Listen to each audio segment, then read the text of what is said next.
EvilQuest ransomware has been found in pirated versions of the Little Snitch app, out-of-band patches from Microsoft and Oracle. Extensive Chinese surveillance of Uighurs has been described.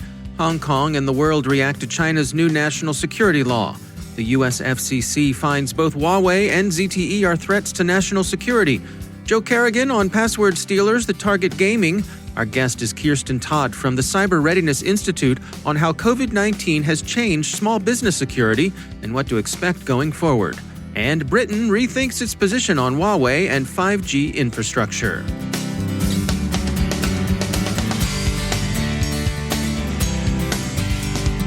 And now a word from our sponsor, BlackCloak.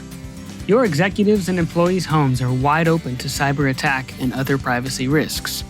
But your security team doesn't control their home network, router, or non-company devices, let alone all those IoT goodies.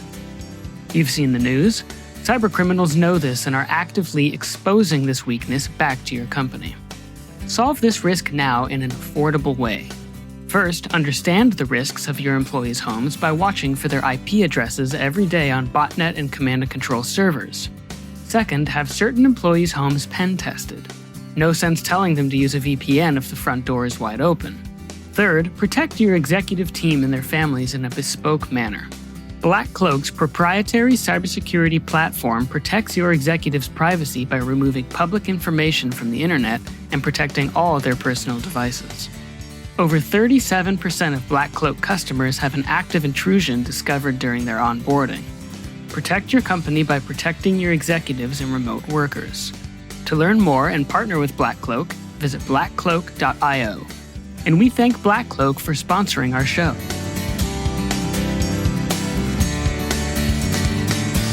Funding for this CyberWire podcast is made possible in part by McAfee. Many companies are continuing to support a work-from-home model while putting a strain on their IT resources and security. McAfee is helping companies scale their security to work-from-home employees while optimizing IT architecture. Learn more at mcafee.com/workfromhome. From the CyberWire studios at Data Tribe, I'm Dave Bittner with your CyberWire summary for Wednesday, July 1st, 2020. Researchers at Malwarebytes have discovered a strain of ransomware, EvilQuest, that's afflicting Mac systems through a malicious version of the legitimate Little Snitch software. They first found EvilQuest in a pirated copy of Little Snitch that was being hawked with torrent links on a Russian-language forum. The malicious version has a package installer file, which, of course, the legitimate app doesn't. HelpNet Security, which has been talking to researchers at Jamf, note that the absence of some of the usual instructions on how to pay the ransom suggests that EvilQuest might actually amount to a smokescreen for some other activity. It's a developing story, but for now it's safest to take EvilQuest at its word, consider it ransomware, and, as Malwarebytes advises, keep a good offline backup of your files. Microsoft issued 2 out-of-band patches yesterday to address remote code execution vulnerabilities in Windows 10 and Windows Server 2019, ZDNet reports. Redmond wasn't the only place vendors got busy with quick patches. Mozilla released Firefox 78 yesterday, but then stopped the rollout when it was discovered that the new version came with several search issues. Bleeping Computer says Mozilla made a fix available this morning. Turning to the rest of the cybersecurity news, which today is dominated by news about China. Chinese government surveillance of its predominantly Muslim Uyghur minority was apparently both more extensive and began earlier than generally appreciated, the New York Times reports. Researchers at the San Francisco-based security firm Lookout today published the results of their study of the campaign, and they've determined that the intrusive monitoring began at least in 2013 and wasn't confined to domestic targets, but extended to the Uyghur diaspora worldwide. Lookout determined that installation of various forms of spyware in Android phones used by the targets was the beginning of a comprehensive surveillance effort that eventually extended to collecting blood samples, voice prints, facial scans, and other personal data. They found connections among 8 strains of malware they investigated. The campaign was, of course, concentrated in the western region of Xinjiang, where most Uyghurs live. The New York Times observes, without apparent irony, that the measures transformed the region into a virtual police state. but it was unrelenting in its pursuit of Uyghurs who went abroad, either permanently or temporarily. As many as 14 other countries may have been affected. The malware was tied to Uyghur language keyboards and for the most part consisted of Trojanized versions of otherwise legitimate apps, likely to be attractive to Uyghur users. Authorities eventually took steps to ensure that the targets of their surveillance kept their infected phones. Having a second phone using an outmoded and thus presumably uninfected phone, dumping a phone for no good reason, or not having a phone at all could get you confined to a detention camp. The campaign has been run by the Chinese threat group variously known as Vixen Panda, APT-15, Qichang, Mirage, or Playful Dragon. They paid some attention to Tibetan, but their central focus was always on the Uyghurs. Lookout acknowledges the theoretical possibility that the surveillance campaign was actually the work of patriotic hacktivists, acting in the spirit of Beijing, although not actually under immediate government direction, but come on, they conclude, that theoretical possibility is pretty unlikely. Beijing's new national security law, enacted principally, although not exclusively, with Hong Kong in mind, has moved residents of the formerly semi-autonomous city to begin doing whatever they can to reduce their online traces before full enforcement is complete, according to the Nikkei Asian Review. While justified in terms of restoring stability and prosperity to Hong Kong, the new law has a global reach. Quartz claims that it criminalizes any criticism of the Chinese Communist Party anywhere by anyone, Chinese or foreign national. Politico says the European Union has begun considering a coordinated response to the new law. The UK has decided to take a direct and immediate step to help Hong Kongers caught by what London calls a clear violation of the agreement under which Hong Kong was returned to Chinese sovereignty 23 years ago today. The South China Morning Post has confirmed that more than 3 million citizens of Hong Kong will be offered British national passports.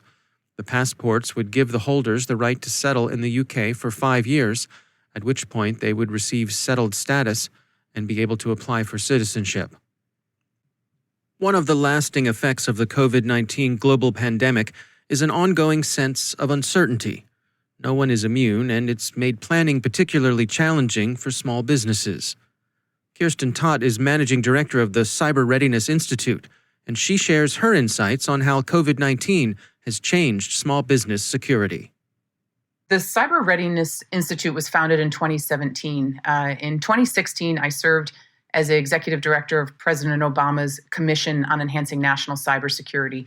And toward the end of that commission, several of the commissioners and I got together to talk through how to continue the efforts by focusing on issues that we still feel and felt needed to have more resources and time focused on them, and specifically small business cybersecurity.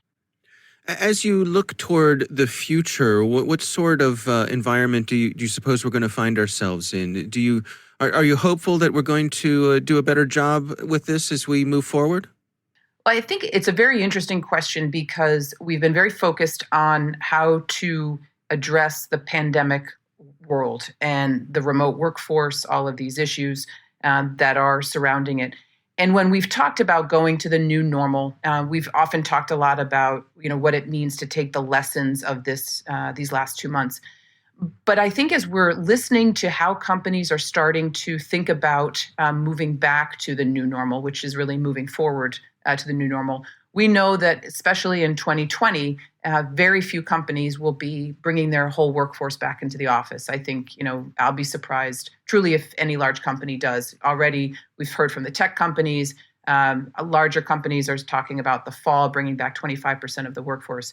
So to me, what that means is that the new normal, the new moving forward, is going to be a hybrid of both a remote workforce and bringing back to the physical workspace. And that in itself comes with new challenges because while securing an entirely remote workforce is difficult, there is a consistency about that. But if you're split between physical infrastructure and everyone's remote homework infrastructure, and there's a balance and there's a rotation, there is a lot of opportunity for inconsistencies. And so I think the thing we need to be thinking about from a cybersecurity perspective is how to secure the hybrid workforce as we look into the future. So for the folks who are professionals in the cybersecurity realm, What can they do? How do they help spread the word about the types of efforts that you're undertaking here? So one of the things that we offer, all of our tools, as I mentioned earlier, are free. And so if you go on to our website, which is becyberready.com, you can register for the program, but you also have access to the documents. We've been in touch with a lot of global organizations, the United Nations, the World Economic Forum, the Universal Postal Union, and others. And we're just encouraging them to send our content to their stakeholders. Again, our objective is not to require small businesses to buy anything, but to truly invest in the workforce, because at the end of the day, cybersecurity is grounded in human behavior. Human behavior can be a force multiplier for security, or it can be one of the most dangerous vulnerabilities in an organization. That's Kiersten Todt from the Cyber Readiness Institute. The US Federal Communications Commission has formally designated both Huawei and ZTE as threats to the US national security.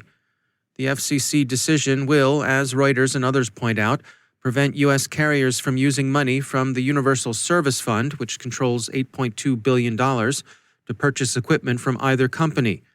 The FCC also said that Congress would need to appropriate funds to compensate companies who now will have to rip and replace gear from the two Chinese manufacturers. Rural telecom carriers are most affected by the decision. And U.S. sanctions in general are changing the cost-benefit calculations of prospective Huawei users in other countries as well. The BBC reports that the British government is rethinking its own mildly restrictive, mildly permissive approach to allowing Chinese companies to participate in the UK's 5G infrastructure.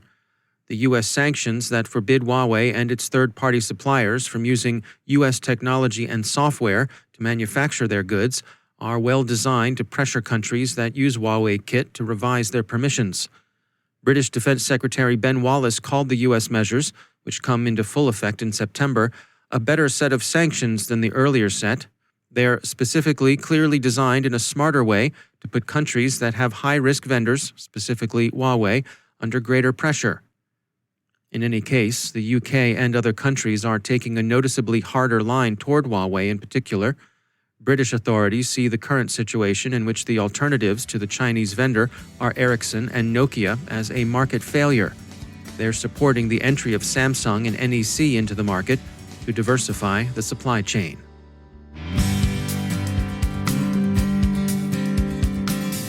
And now, a word from our sponsor, the University of San Diego.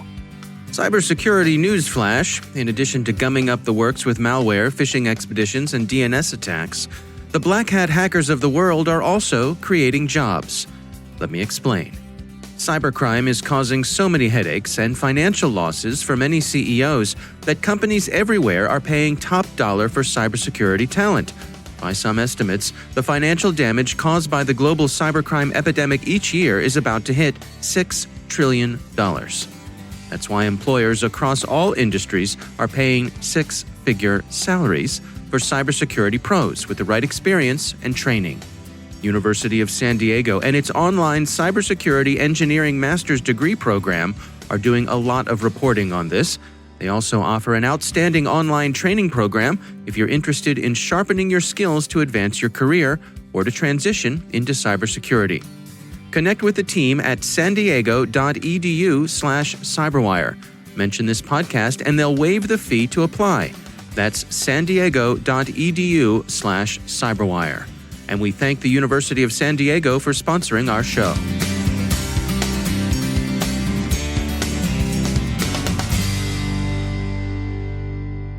And joining me once again is Joe Carrigan. He's from the Johns Hopkins University Information Security Institute and also my co-host over on the Hacking Humans podcast. Joe, great to have you back. Hi, Dave. During this time of pandemic, when folks are spending a lot more time at home, that means that for a lot of people, they're spending a lot more time online playing games. Now, you're a bit of a gamer, aren't you, Joe? Yes, I've been playing a lot of Fortnite, Dave. Okay. And we had a little bit of PUBG, but mostly Fortnite. All right. Well, I suspect you're not alone there. We had an interesting article come by, and this is reporting that Kaspersky has been reviewing some password stealers that's targeting gamers. What's going on here, Joe?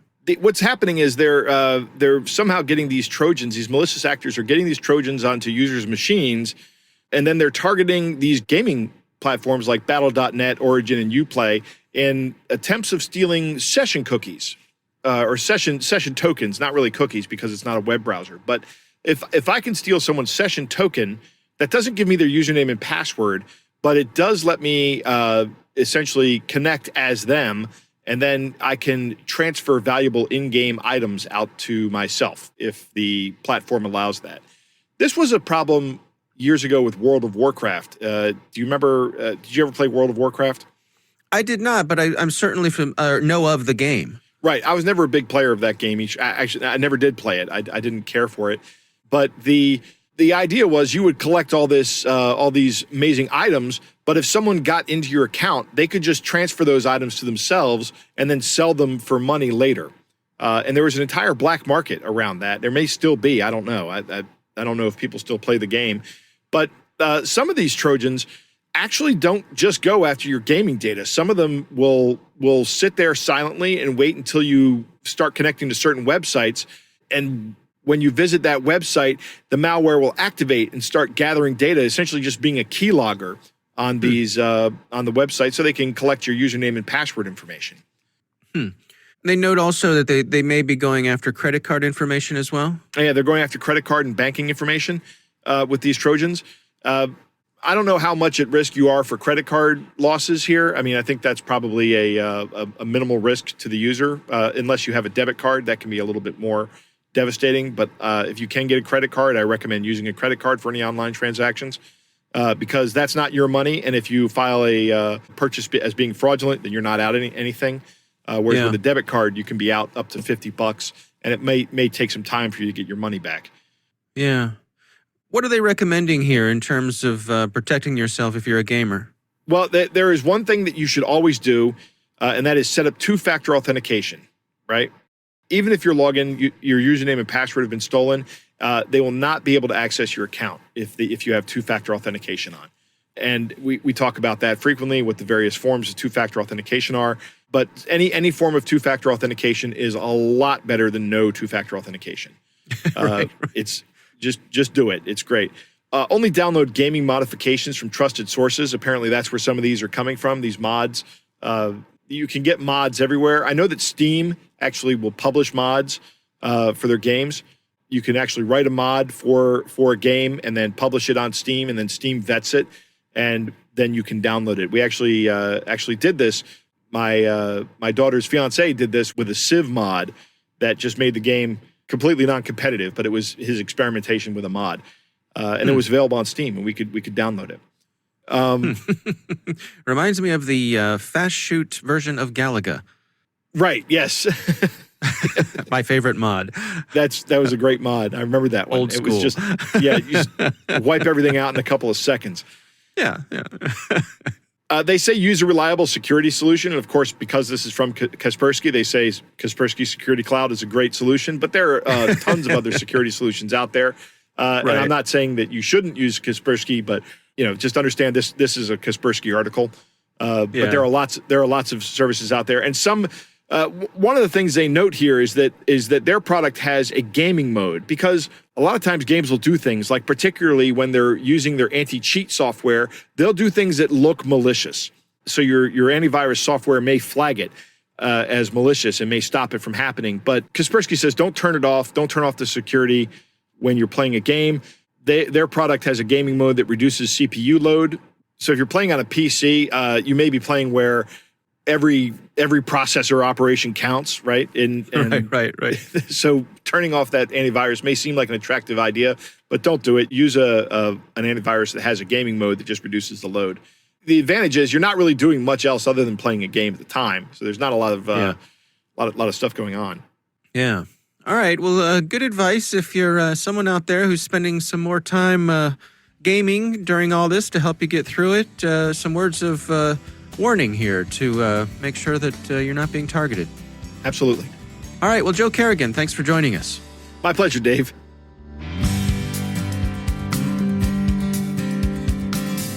And that's the CyberWire. For links to all of today's stories, check out our daily briefing at thecyberwire.com. And for professionals and cybersecurity leaders who want to stay abreast of this rapidly evolving field, sign up for CyberWire Pro. It'll save you time and keep you informed. Listen for us on your Alexa smart speaker, too.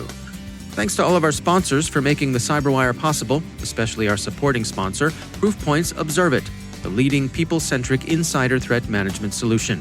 Learn more at observeit.com. The CyberWire podcast is proudly produced in Maryland out of the startup studios of Data Tribe, where they're co-building the next generation of cybersecurity teams and technologies.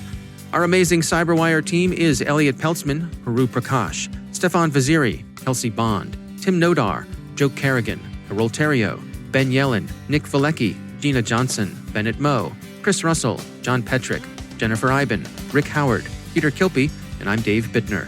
Thanks for listening. We'll see you back here tomorrow.